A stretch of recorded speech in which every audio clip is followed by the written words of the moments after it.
Whoopsy.com check-in with Young Gravy. I'm Julia. Congrats on all the success of your song Oops. Thank you. Yeah, Yeah. Oops. yeah. Yeah. No, it kind of just came out of nowhere. Yeah, I And was I was gonna ask, like, when you created that song, did you have any feeling it would pop off in the way it did? Like in multiple genres too. I really I thought it was sick. And I was like, yo, this is like different. No one's doing this. Like, let me fucking rap on this like 90s sounding grimy beat. And then I don't know, people didn't like it at first, but I was like, nah, I think people are going to fuck with this. Um, and I ended like I say oops and yup a lot, and those were like two of the main songs on my album. And then I noticed like after they came out, now whenever I say those words, it's like I have to like stop saying them because people always think I'm like talking about music or something. But yeah, oops was a big part of my vocabulary, so I had to use it in a song at some point. I always wanted to say Whoopsy Daisy, so it kind of all came together. Um, and yeah, I loved how it turned out. It was one of my favorite songs I put on the project, so I'm glad that people finally kind of caught on to it. Yeah, one thing I like about like listening to your music is I can tell that like you enjoy genuinely making it. Like that's what I get is that like you're not making it for other people. I feel like you are listening to the type of music that you enjoy listening to. Yeah, I think that's always been kind of the way that I felt artists did it, like that's when I started making music. I was like, oh, this is what everyone does. And then I realized over time, it's like, oh, a lot of people just try to make music for others, but I've always kind of just, do what I like. Have you always been interested in doing music? I mean, because obviously, like your songs are humorous. Like, have you ever thought about going like the comedy route, or has it always been like you want to do music? Yeah, I wouldn't want to do just straight comedy. I mean, I might end up doing the, it's still, I can talk about it a little bit. I think we're going to end up doing some sort of TV thing soon, comedy related. I was gonna say, I feel like that's like that needs to be the move. Like it's Yeah, that'll be fun. I feel like that. I've always wanted to do something like that, and I got to do it with some good friends, so that'll be dope. But I never really wanted to do anything comedy related. I mean, music's just like my favorite shit ever.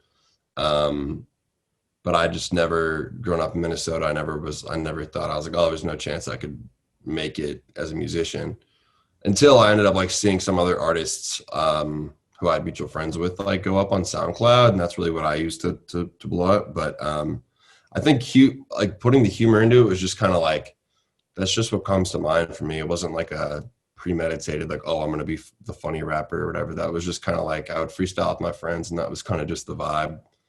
well, it's just fun. It's like it's party music, you know? Yeah. Well, it's not like I'm like really kind of trying to create.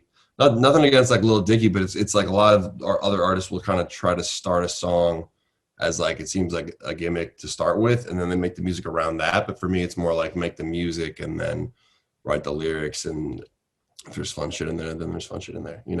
Yeah, no, I wouldn't put you and Lil Dicky in the same box because for you, I feel like it's just like an explosion of like references, which I really like. And when you create this, like, can you come up with that all in one sitting, or are you coming up with like these little quips, like little by little, throwing it in like a notes app or something? I've done both. I've honestly like done projects where it was totally like the first way, and other ones where it's really the other way. Like when I was in college, I used to fucking walk to class and just like write down notes of like bars and shit. That was when I like was just really starting to think about being an artist. Um, but no, I'd say it usually starts with like finding like I've started putting a lot more time on like the production side of things, working with producers. So like really getting like the perfect beat and then kind of freestyle and getting like a vibe on it, and then the lyrics come after. But Okay. I've tried everything, all the different ways, but that's my vibe, is just being in the room with someone that I fuck with and kind of going back and forth. Wait, can I swear on here? You're fine. Yeah. Okay, cool. I'm not well versed in the radio stuff. No, you're good. So Gasanova is the album. What is your favorite track off of it today? Because I'm sure it probably changes all the time. I really like. I mean, Oops has always been one of them. I really like Always Saucy. That's the first track on there. Um, I was really surprised that Always Sunny in Philadelphia let us use their theme song. We never thought that we could clear a sample. That's amazing. Um, and that song turned out just crazy because it's kind of like I don't know, like labels and I don't know. There's a lot of people around me kind of try to get me to steer away from like the SoundCloud sound that I kind of came up with and worked with, and like that's just purely it's like me, Ski Mask the Slump God, and Trippy the Kid, who were my two like good friends I kind of came up with on the SoundCloud realm, and it's just these like distorted 808s. So it's kind of just like everything that I like. I don't know, everything that like I sort of came up with and started with, and sort of my sound really just put into one song. And I also got like two of my favorite artists on it, so I love that one. I feel like the SoundCloud sound though is kind of like it's kind of working now, like, especially with TikTok and like so many people are creating songs from home and then just like putting it up. Like, I feel like that sound is like wanted now. Yeah, it's kind of coming back. I've seen that. It's like there's a lot of people doing like kind of like the darker, like yeah, distorted stuff, which is cool.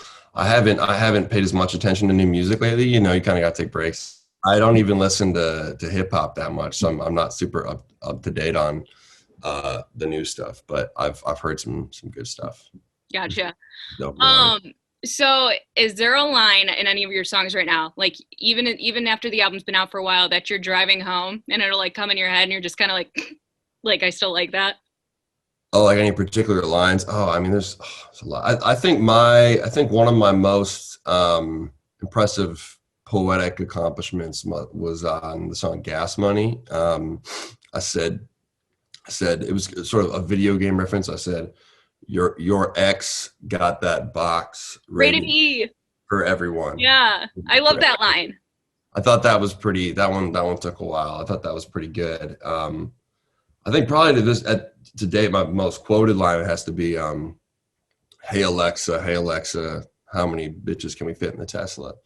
Um, and it blew my mind that just by putting that in a song, I ended up like doing, Amazon hit me up and I did a commercial for them and ended up working with Tesla on something too. It was just like, wow, I guess I might have to start shouting out more brands now, I guess. Yeah, I saw your tweet about that, and I saw that people were offering you Hulu passwords. Is there any other thing that like insane that has happened to you because of social media? Um, hmm.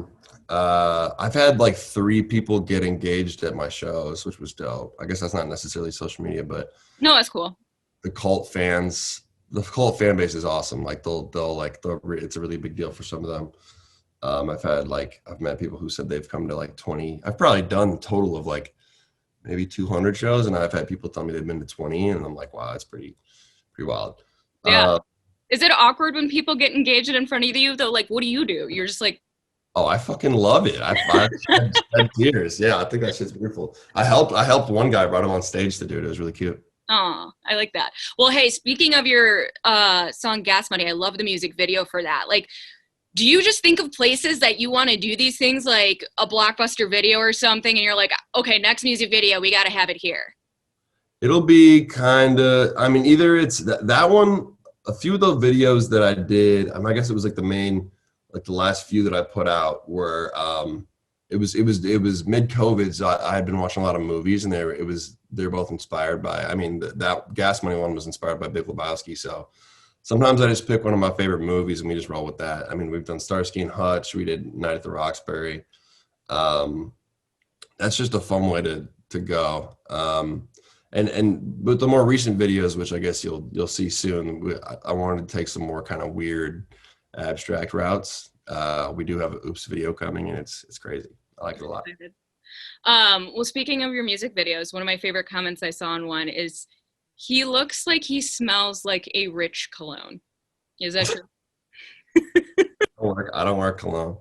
At least people think you smell good, you know? Yeah, I believe that I smell all right. You know, I mean, I use Sure. shampoo and body wash. I just have always thought that I That's never enough. like when I meet someone and they have a really potent scent on them. You know, so I haven't worn cologne probably since like the Abercrombie middle school days, Oh, fierce.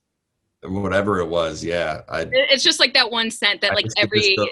middle I school was dance the kid that would, yeah, I would go steal the samples and shit back from the mall in my hometown. Yeah. stuff. Yeah. No, I'll take that as a compliment. I don't mind that. There's a lot of kind of funny uh, generalizations I hear. I hear like he looks like a high school bully.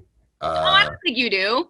I don't think so either. Yeah, I was just like, What? yeah, I don't know. I've heard that one, but it's funny because like me and Baby No Money, who work together a lot, they're like, oh, he looks like he bullies his best friend Baby No Money. It's just a lot of this random shit, but I don't know. I think it's funny.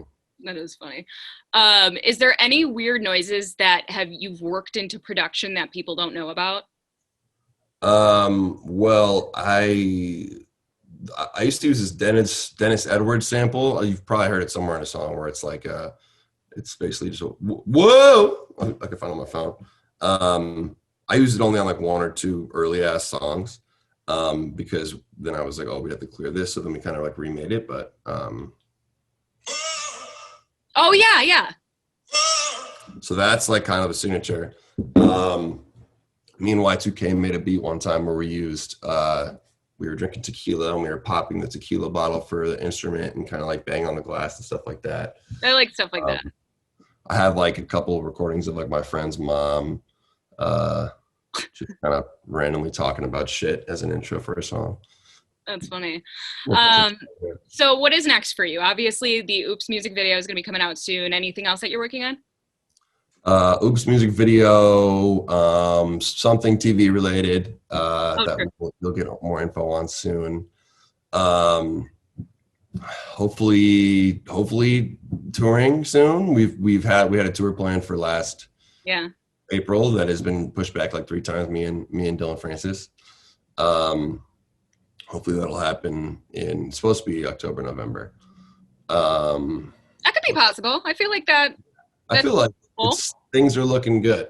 Yeah. Um, and what else? I want to like kind of just go. I've always made my like projects like either at my house or like at uh, the same studio. I want to like go out to some like random country and work on an album. I want to do that. You know, like some artists will Yeah. go to a random place. I Like want to John go. Mayer, I think like went to Montana and then he ended up moving there.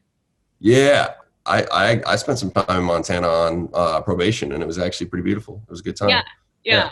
What scenery do you feel like would be Oh, the oh, dope? I'd want to Like, go to like I'll go to like Indonesia or like Thailand or something. I think okay, so something like something beautiful. real different. Yeah, yeah, That's cool. All right, absolutely. so before we go, I know you've answered this a million times. That's why I saved it for the end. But for anybody new watching, where did Young Gravy come from? Man. So I guess I always like I said, I kind of before I even really thought about being a rapper, I mean, I would just kind of freestyle with friends for fun. And sort of the usual content of my lyrics would be, would be the usual that they're about now, like MILFs and food and uh, Thoughts?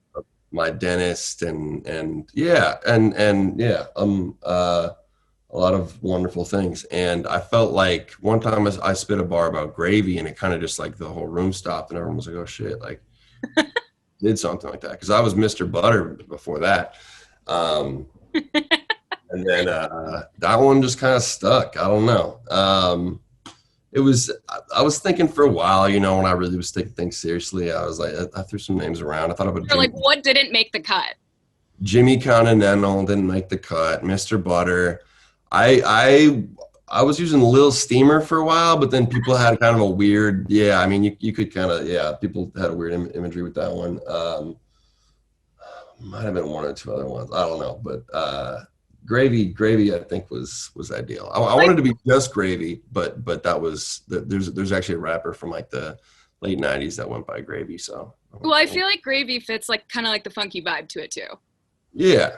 I think it's I was honored to realize that I don't know, when people got it and it fit, I was like, this is what I want to be, Young Gravy. And then people are like, oh, he's definitely Young Gravy, When like, you know, you know. I didn't reveal my face actually for the first like almost 2 years of making music. I was like, I had this job I didn't want to lose, and I was saying kind of obscene things. So people only knew my voice, and like I was using all these like pinup girls as my like art and stuff. And when I finally revealed my face, well, I mean, a solid like half of the comments were like, "Oh, I thought he was black," just because my voice is pretty low. But the rest of them were just like, "Oh, this is exactly This makes sense. this is the exact gravy I would expect." Yeah. That's Yeah. funny. All right. Well, thank you so much, Young Gravy with the radio.com check-in. Congrats again on all the success of Oops, and we can't wait to see what's to come. Thank you. Thank you very Yeah, much. This has been great. I appreciate y'all having me. of course. Have a good one. All right. Yeah. Take care, baby. Thanks for watching. If you liked the video, make sure to like and subscribe and hit that bell for all notifications from radio.com. While you're at it, why don't you check out some of our other great videos.